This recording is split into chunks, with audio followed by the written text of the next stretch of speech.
नमस्कार, मैं हूं आपके साथ प्रदीप आजाद। लोकसभा चुनाव नतीजों के बाद अब सरकार गठन की तैयारी है। नरेंद्र मोदी ने राष्ट्रपति द्रौपदी मुर्मू से मुलाकात कर प्रधानमंत्री पद से इस्तीफा सौंप दिया। आज एनडीए संसदीय दल की बैठक हुई, जहां नरेंद्र मोदी को एनडीए का नेता चुन लिया गया। नरेंद्र मोदी आज यानी 7 जून को लगातार तीसरी बार सरकार बनाने के लिए दावा पेश कर रहे हैं।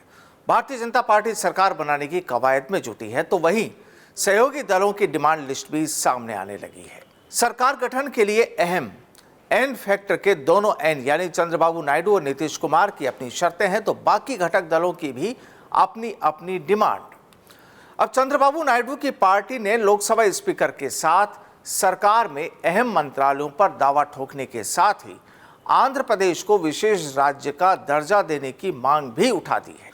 वहीं नीतीश कुमार की अगुवाई वाली जनता दल यूनाइटेड यानी जेडीयू ने भी यूसीसी पर चर्चा, अग्निवीर योजना पर पुनर्विचार की शर्त रख दी है। 0 सीट वाली Republican party of India Athawale के प्रमुख रामदास अठावले ने भी एक मंत्री पद की डिमांड कर दी है। मंत्रिमंडल के लिए जेडीयू ने 4 सांसदों पर 1 मंत्री का फार्मूला तो दिया, तो वहीं 5 पर 1 के फार्मूले की भी चर्चा है। कैबिनेट बर्थ को लेकर फार्मूलों की चर्चा के बीच एनडीए के कई ऐसे दल भी हैं जिनके पास समर्थन के नाम पर 1-2 सीटें हैं, लेकिन वह भी कैबिनेट बर्थ के लिए डिमांड कर रहे हैं। बीजेपी के लिए लायबिलिटी बन गई 1-2 सीटों वाली ऐसी पार्टियों की बात करने से पहले यह जान लेना भी जरूरी है कि एनडीए के किस दल को कितनी सीटें मिली हैं।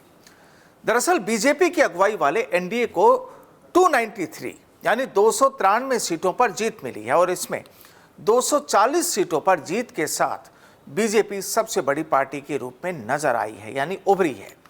सीटों के लिहाज से एनडीए में 16 सीटों वाली तेलुगु देशम पार्टी यानी टीडीपी दूसरे और 12 सीटों वाली नीतीश कुमार की जनता दल यूनाइटेड जेडीयू तीसरे नंबर पर है। बीजेपी की अगुवाई वाले राष्ट्रीय जनतांत्रिक गठबंधन यानी एनडीए ने 293 सीटों पर जीत हासिल की है, जो बहुमत के लिए जरूरी 272 सीटों के जादुई आंकड़े से 21 ज्यादा है। गठबंधन की चौथी सबसे बड़ी पार्टी एकनाथ शिंदे की अगुवाई वाली शिवसेना है, जिसे 7 सीटों पर जीत मिली है। बिहार की 6 लोकसभा सीटों पर चिराग पासवान की पार्टी लोक जनशक्ति पार्टी रामविलास ने उम्मीदवार उतारे थे। एलजेपीआर को 6 में से 5 सीटों पर जीत मिली। 5 सीटों वाली एलजेपीआर सीटों के लिहाज से एनडीए में बीजेपी, टीडीपी, जेडीयू और शिवसेना के बाद 5वीं सबसे बड़ी पार्टी है।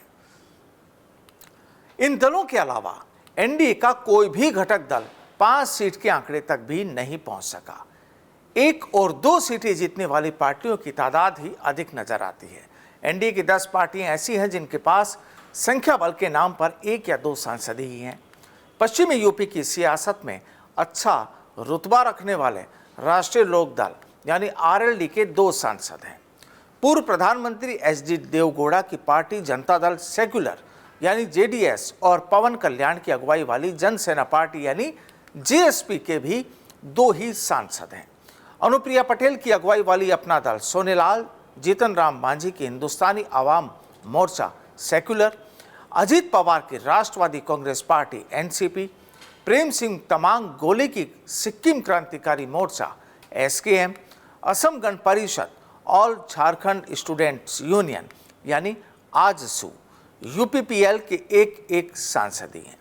नंबर गेम की बात करें तो बीजेपी, टीडीपी, जेडीयू, शिवसेना और एलजेपीआर 5 दलों की सीटों से ही एनडीए का नंबर 280 पहुंच रहा है, जो बहुमत के लिए जरूरी 272 के जादुई आंकड़े से 8 ज्यादा है। संसद में प्रतिनिधित्व वाले एनडीए के बाकी 10 दलों के 13 सांसद हैं, लेकिन इन दलों में ऐसे कद्दावर चेहरे हैं जिन्हें दरकिनार कर पाना भी इतना आसान नहीं होने वाला। अपना दल के खाते में 1 सीट आई है, लेकिन वह इकलौती सांसद खुद पार्टी प्रमुख अनुप्रिया पटेल है।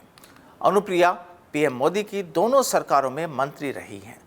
तो अगर देखा जाए तो नरेंद्र मोदी देश के अगले प्रधानमंत्री तो बन रहे हैं, लेकिन अब इस नई सरकार में जो खींचतान होगी उसकी तस्वीरें शुरुआती दौर में ही नजर आने लगी है। जाहिर है इस सब का फायदा और मजा इंडी गठबंधन उठाएगा, लेकिन जो भी हो अब देखना यह होगा कि आखिर देश के विकास और नई विकास योजनाओं की गति कैसी होगी और विपक्ष जिन मुद्दों पर हावी है वो अपने मकसद में कितना कामयाब हो पाता है।